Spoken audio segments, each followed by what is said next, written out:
Olá, hoje é dia de entrevista ao vivo aqui na Universp TV. É dia do encerramento da disciplina Princípios Gerais da Administração Escolar, a D26 do curso de Pedagogia Unesp-Univesp. E o professor autor da disciplina, o educador Celestino Alves da Silva Júnior, está aqui conosco e, além de falar sobre a disciplina, vai responder as perguntas dos alunos que vierem pela internet. Portanto, prepare a sua e mande já. Tudo bem, professor? Tudo bem. Então tá bom. Vamos agora, vai ter uma avaliação da sua disciplina, né, desta disciplina, D26. Então eu queria que o senhor dissesse para os alunos, para a gente, qual é o ponto principal que a gente deve repisar, repensar a respeito antes de fazer essa avaliação. O que você desse a sua palavrinha final da disciplina aqui? Pois não. A própria proposta da disciplina envolve a discussão de questões gerais, né? Questões que de alguma maneira antecedem, né? E de alguma maneira permanecem ao longo de qualquer discussão que se queira desenvolver no campo da administração escolar. Ela está estruturada em 3 temas, né? Conforme a gente mostrou aqui na entrevista de abertura, né? E esses 3 temas, a meu ver, são de caráter permanente, ou seja, quando nós pensamos sobre o objeto da administração escolar, nós estamos pensando sobre um objeto em construção. Tá? Quando nós pensamos nos princípios da administração escolar, que no caso eu propus como sejam o da democracia e o da participação, nós estamos falando sobre princípios que no campo da administração escolar estão presentes, mas talvez não tenham recebido ainda o tratamento teórico, né, e mesmo o tratamento referencial para servir como princípio prático de ação, né, que merece e que precisam ter. E, finalmente, em relação ao terceiro tema, né, sobre os sistemas e instituições escolares, também aí nós estamos em relação a questões que se desenvolvem no tempo. A própria ideia de sistema escolar, no caso brasileiro, por exemplo, é uma ideia também em construção, inclusive no plano oficial. É uma disciplina que está no gerúndio, né, professor? Está acontecendo, né? Pode ser. Está se construindo. Pode ser, perfeito. Você fechou a minha observação. Não preciso acrescentar mais nada. Mas é essa a ideia realmente, né? Nós estamos com uma disciplina que pretende provocar uma discussão e, se possível, alimentar essa discussão. E mudar o que está aí, é isso? Sim, Na claro, verdade, a sua proposta aqui de disciplina, de administração escolar, é uma proposta que pretende mudar o que a gente vê corriqueiramente na administração escolar no Brasil hoje. Sim, sem dúvida. Eu estou me referindo mais, nesse momento, naquilo que a gente pode chamar de dimensão teórico-conceitual, né?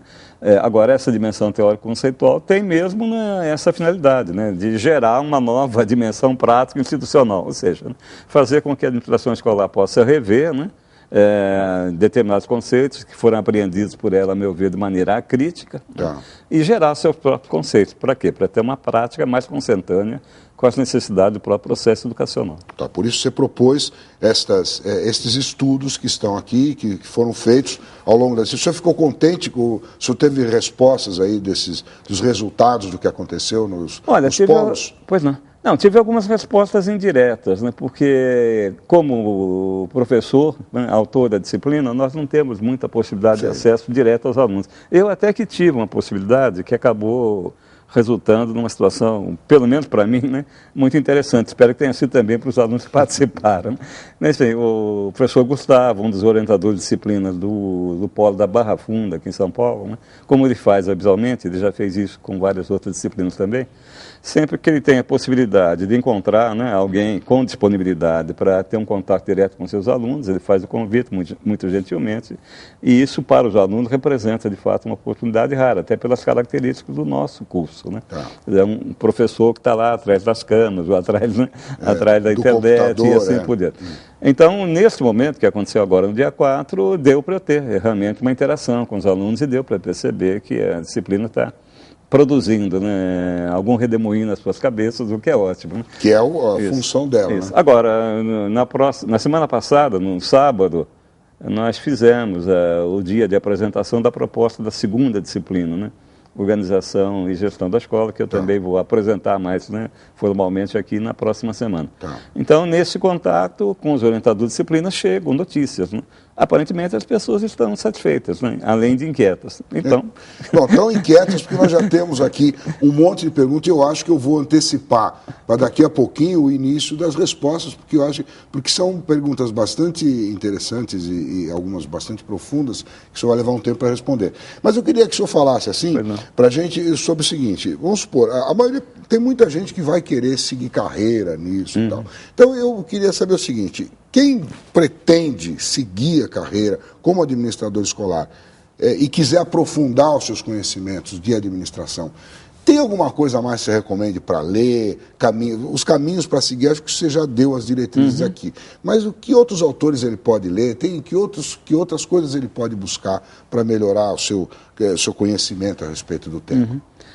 Bom, eu creio que no conjunto, né, da produção acadêmica brasileira sobre a administração escolar nessa perspectiva crítica, infelizmente existem poucas possibilidades de buscas bem-sucedidas, ainda que haja, né, muitas buscas possíveis, né.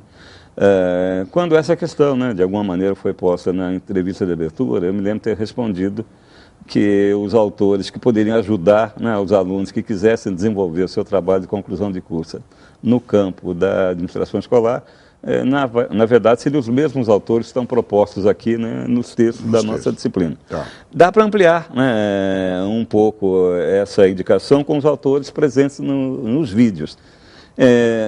Um autor extremamente polêmico, mas ao mesmo tempo extremamente importante, cuja leitura, a meu ver, né, não pode ser deixada de lado, por quem queira efetivamente, né, caminhar nessa direção, é o Vitor Paro, que talvez seja o mais conhecido dos autores nacionais, né?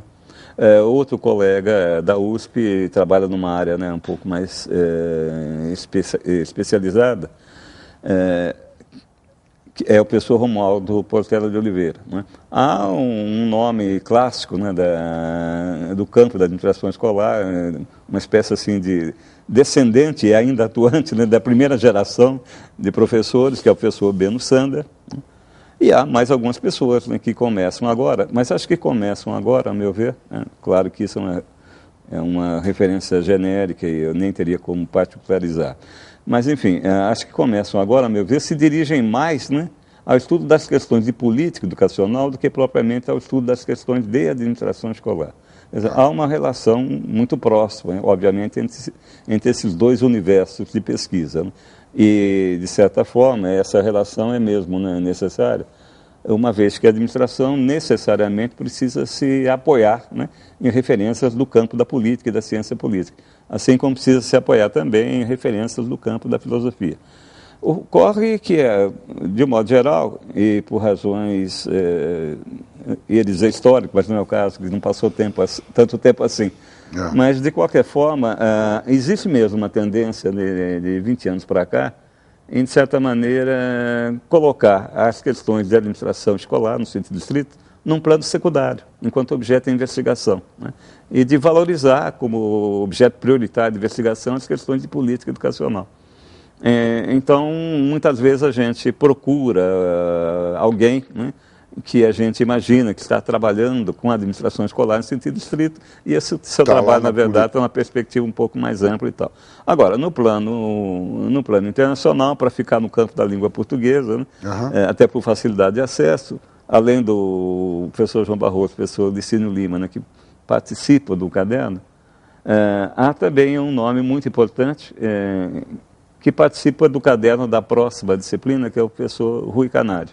Rui? Canário. Canário. Isso. Tá.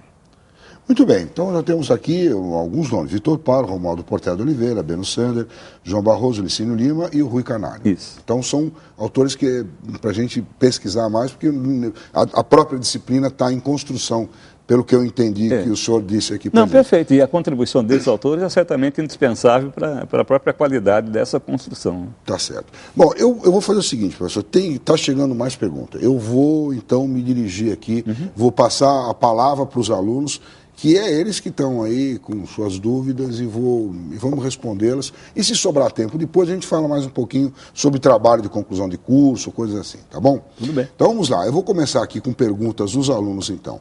O Paulo de Ilha Solteira mandou aqui, a Rosana Fernandes Costa, gostaria que o professor explicasse o que é a redução da autonomia da profissão docente.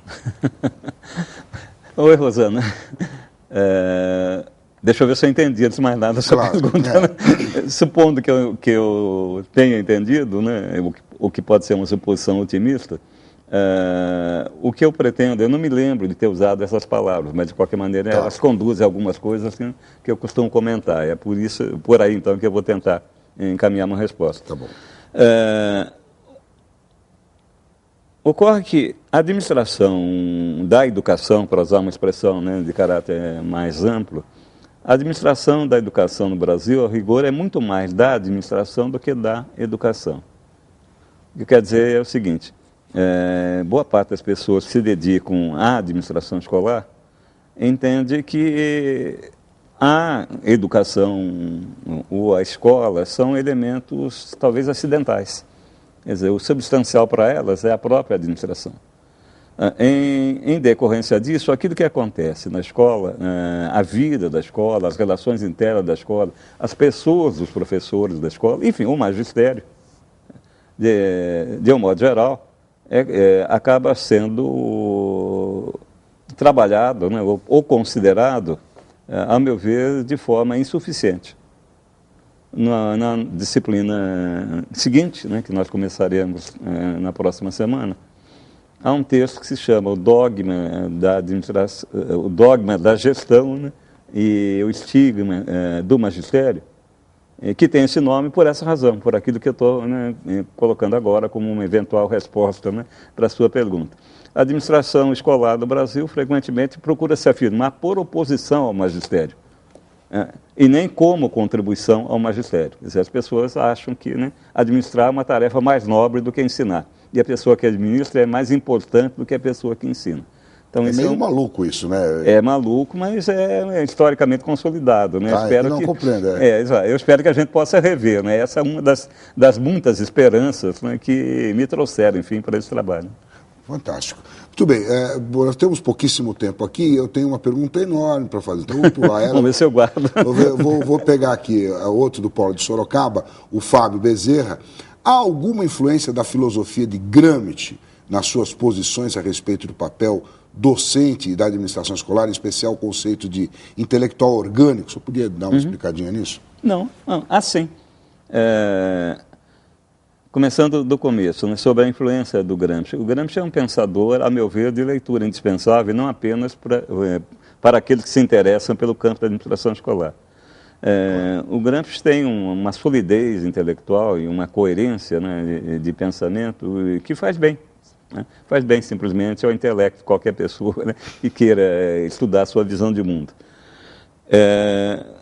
Quando eu penso no Gramsci, de alguma maneira, né, entendo que ele pode contribuir para a elaboração teórica, né, e até para a orientação prática, né, no campo da administração escolar, penso em muitas dos conceitos, né, que ele desenvolveu, e inclusive, principalmente, penso no conceito de hegemonia. Tá. Né. A ideia de hegemonia, tal como o Gramsci a coloca, né, é algo que tem que ser tomado, apreciado, porque é um fator de contribuição muito grande. Quer dizer, quando eu dizia agora há pouco mesmo, né, que as pessoas valorizam mais o administrar do que o ensinar, né, isso quer dizer, ou quereria dizer da linguagem do Gramsci, né, se a pergunta fosse encaminhada diretamente a ele, né, que a administração é hegemônica em relação ao magistério, à educação, né, ao ensino e assim por diante. E essa relação hegemônica é uma construção, social, né, a qual se deve contrapor, né, a proposta de um novo significado para o próprio trabalho da administração. Quer dizer, o administrador não é um ser especial, o administrador é um trabalhador, tanto quanto o trabalhador, né, cujo trabalho ele pretende administrar. Não há pessoas especiais. A administração não é uma tarefa de pessoas especiais, é uma tarefa que qualquer pessoa, né, que pretenda se dedicar a ela pode aprender a desenvolver. Agora, para aprender a desenvolver, isso significa que ela vai ter que ampliar o seu próprio horizonte de preocupações, né? Ela não vai conseguir, né, concluir a sua formação, encaminhar satisfatoriamente a sua formação, pensando apenas no interior do campo da administração. Quando o Gramsci propõe a figura do intelectual orgânico, ele está pensando basicamente nisso, né? Quer dizer, pessoas que têm uma certa elaboração intelectual e têm também, né, cumulativa e interligadamente um compromisso político, que se dispõe, de certa maneira, a organizar a reflexão de outras pessoas. Quer dizer, de ajudar essas pessoas a pensar de forma mais organizada, mais sistemática, mais consequente, soluções possíveis para determinados problemas. Então, o que ele pretende com o conceito é exatamente mostrar que o trabalho intelectual, ou melhor dizendo, a dimensão intelectual está presente em qualquer tipo de trabalho. Agora, quando alguém é classificado como intelectual, de modo geral, esse alguém não é considerado como um trabalhador. E, consequentemente, na figura do intelectual acaba pairando acima dos embates sociais. É como se a sociedade fosse composta de ricos, remediados, pobres e intelectuais. Quer dizer, o intelectual não estaria, né, envolvido na disputa econômica. E o Gramsci procura mostrar isso, né? O intelectual não é uma categoria especial de pessoa, né? O intelectual é uma pessoa como outra qualquer, o que quer dizer, né, para completar, né, o raciocínio, que qualquer pessoa pode e deve ser considerada como um intelectual. Então isso vale, inclusive, para as pessoas que queiram, né, trabalhar no campo da administração escolar. Legal. Bom, eu vou fazer um intervalo rápido aqui e depois do intervalo o professor Celestino responde as outras perguntas que vieram pela internet, que não são poucas, não sei se vai dar para responder todas. Até já. Bom, estamos de volta aqui com o encerramento da disciplina 26 do curso de Pedagogia Unesp-Univesp. A disciplina chama Princípios Gerais da Administração Escolar. Está conosco aqui, ao vivo, o professor autor da D26, o educador Celestino Alves da Silva Júnior, que agora responde a outras perguntas dos alunos. Tem várias perguntas aqui, a gente já começou com algumas. E são perguntas meio complexas, né, professor, para responder rapidamente. Então, aqui tem uma bem bacana aqui, do Fábio Bezerra, lá do Polo de Sorocaba, que diz o seguinte: o que o senhor entende por ética histórica? Quais os seus referenciais teóricos e, sobretudo, qual a sua relação com o pragmatismo de Richard Rorty? Foi fundo. Bom, vou tentar dizer algo, né, dentro do tempo que nós temos, que para essa questão certamente é exíguo. Bem, quanto à questão da ética histórica, provavelmente essa questão, né, assim como seus desdobramentos, foi gerada por um texto meu, né, que foi utilizado como seminário na disciplina. O texto se chama Sobre Ética, Educação e Cidadania. E o texto começa lembrando os primórdios da própria ética.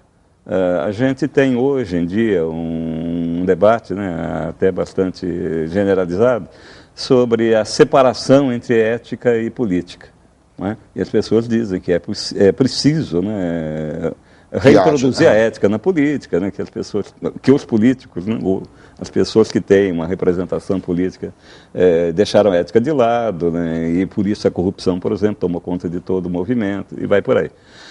Então, o meu texto começa lembrando isso, que nos seus primórdios a ética e a política eram claramente associadas, né?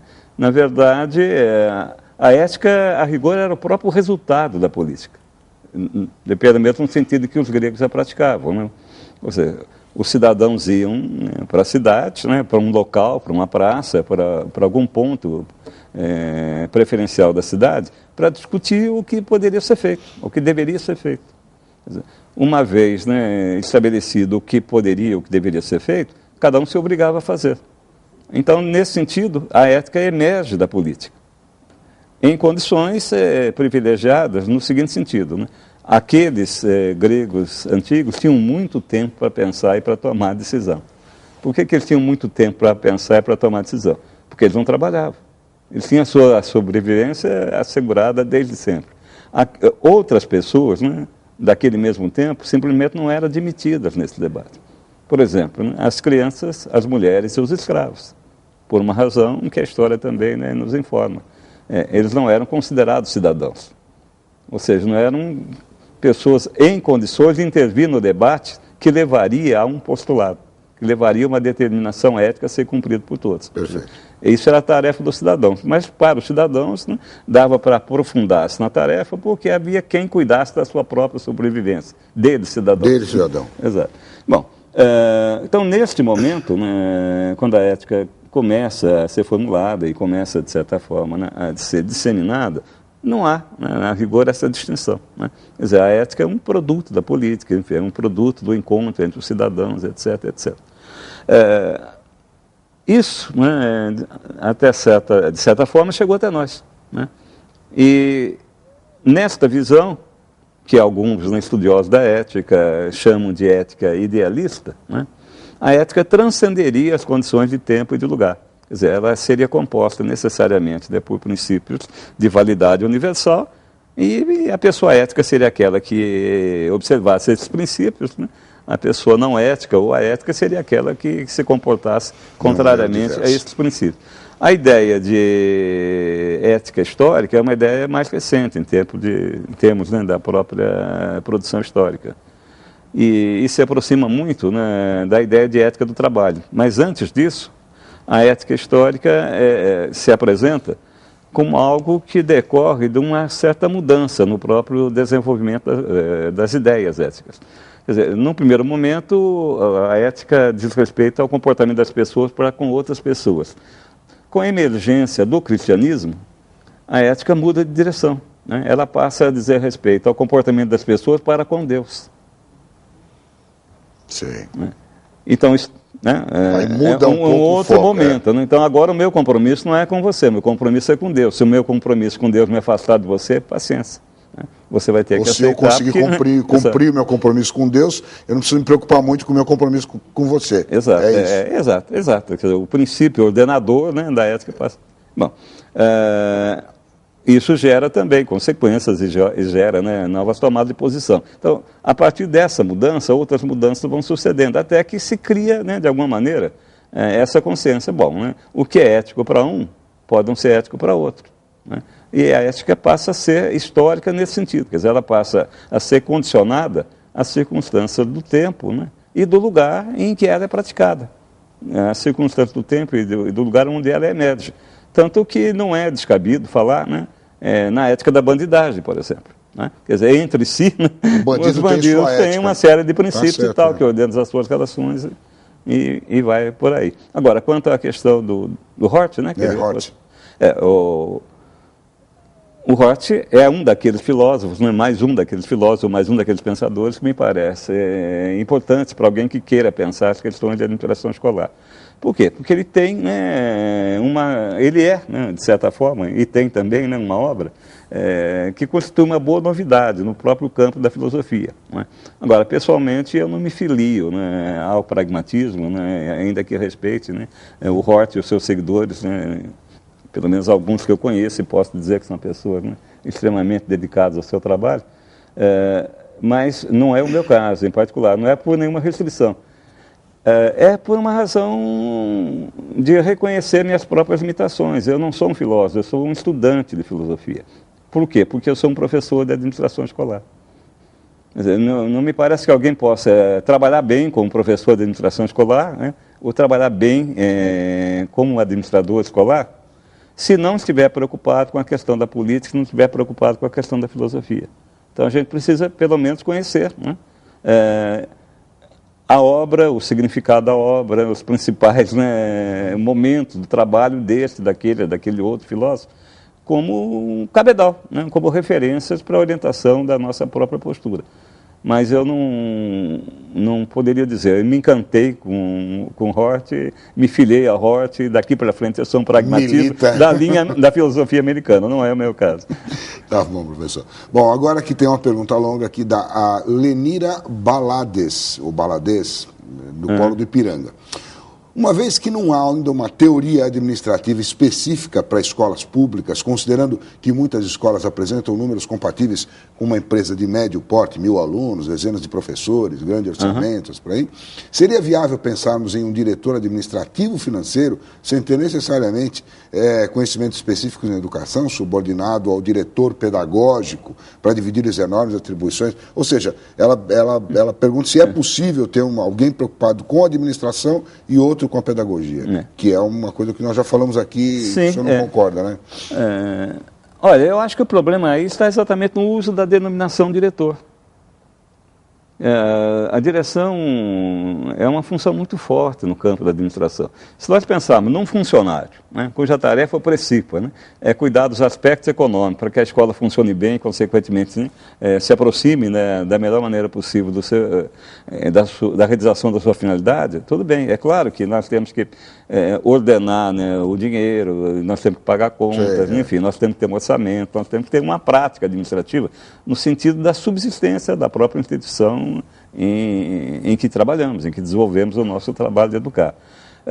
O que me parece, o que complica a situação é essa, quer dizer, toda vez que eu chamo alguém de diretor, eu praticamente entronizo esse alguém como a pessoa mais importante. Quer dizer, você coloca no mesmo nível alguém que vai pensar no dinheiro e alguém que vai pensar na pedagogia, é isso? Exato, não dá para imaginar uma outra posição acima da posição de diretor, né? E aí, então, nós temos aquele problema que, de alguma maneira, nós já comentamos também na entrevista de abertura. Nós temos uma certa substancialização da área administrativa. Não que a economia não seja importante, não que o orçamento não seja importante, não que a própria questão do dinheiro não seja importante. Mas me parece que atribuir esse status de diretor ou de direção a essas funções significa fazer com que elas deixem, ou possam deixar pelo menos, de se orientar em função das diretrizes gerais da própria escola, em função das determinações do próprio processo, do próprio projeto pedagógico, etc. Sim, entendi. Quer dizer, ele tem que estar subordinado ao diretor, seria um auxiliar administrativo, alguma coisa assim, perfeito, e não um diretor. Muito bem.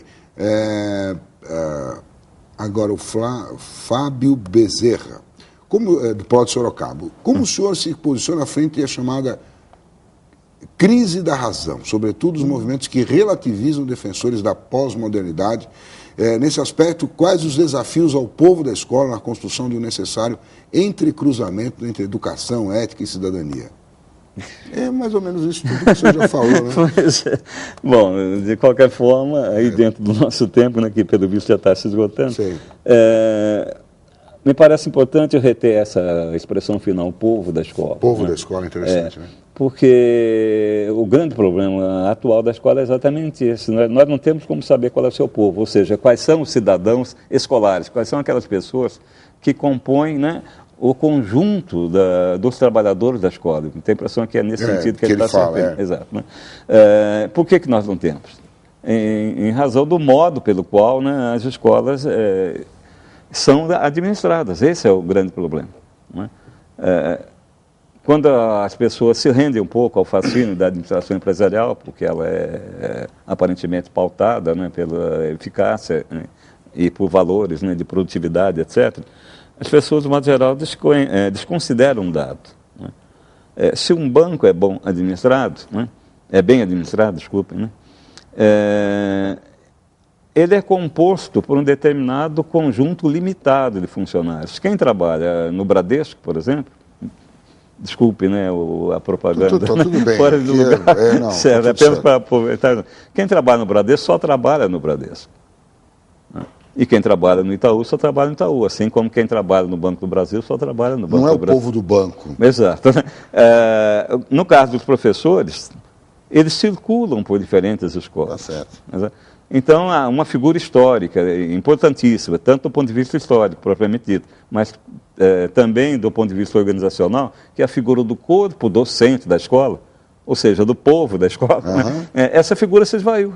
Essa figura se tornou rarefeita. Por quê? Porque o professor, parte da sua jornada está na escola, num dia, né? Outra parte está no mesmo dia em outra escola, uma terceira parte, às vezes, ele está, né, numa terceira escola, e frequentemente ele também se coloca desenvolvendo atividades diferentes Em uma escola ele é professor de geografia, outra escola é professor de história, numa terceira é assistente diretor, e assim por diante. Ou seja, o povo da escola acaba não sendo de uma escola, né? Na verdade, ele é um povo circulante, um povo que entra e sai, né, em diferentes escolas, o que faz com que, né, as escolas não tenham identidade, porque não se pode identificar, né, quais são as pessoas, qual é o seu povo, né, e não tendo identidade, elas também não têm condições de se constituir como um grupo de trabalho. Por essa razão também óbvia, né? Dolorosamente óbvia, porque eu próprio, né, há 40 anos, né, estudo esse tema, discuto essa questão e a história não muda nesse aspecto, né? Quer dizer, nós continuamos imaginando que seja possível administrar bem uma escola com pessoas que não estão totalmente dedicadas à vida daquela escola. Só para ter um contraponto. Imagine se a gente chegasse para o gerente de um banco e dissesse para ele mais ou menos isso: olha, o senhor vai autorizar parte dos seus funcionários a trabalhar também num banco concorrente. Durante o dia, né, ou à tarde, ou das 10 da manhã, ou às 4, ou das 4 às 6, assim por diante. Enfim, qualquer que seja o tipo de instituição, qualquer que seja a sua finalidade, para que ela possa ser bem administrada, ela precisa saber quais são os seus trabalhadores, né? E esses trabalhadores precisam ser só dela. Tem que estar comprometido com aquilo. Exato, ele tem que estar presente, ele tem que gerar encontros, né? Ele tem que apresentar ideias, ele tem que examinar ideias que são apresentadas, enfim, ele tem que viver com seus companheiros. Agora, se as pessoas, né, têm um companheiro fugazmente, né, rapidamente, às vezes, né, muito raramente, e certamente não tem o seu companheiro totalmente ao seu lado, simplesmente elas não têm como produzir, né, um pensamento orgânico e, consequentemente, não tem como gerar um processo orgânico de administração. Bom, professor, nós chegamos aqui ao final da nossa conversa. Infelizmente, tem mais perguntas. Eu vou encaminhá-las para o senhor, para o senhor claro, responder diretamente às pessoas. O senhor eu te dou um minuto para você fechar a nossa conversa aqui, fechar essa disciplina D26. Vamos lá. Pois não, na verdade, eu quero aproveitar esse minuto para um agradecimento e uma homenagem, né?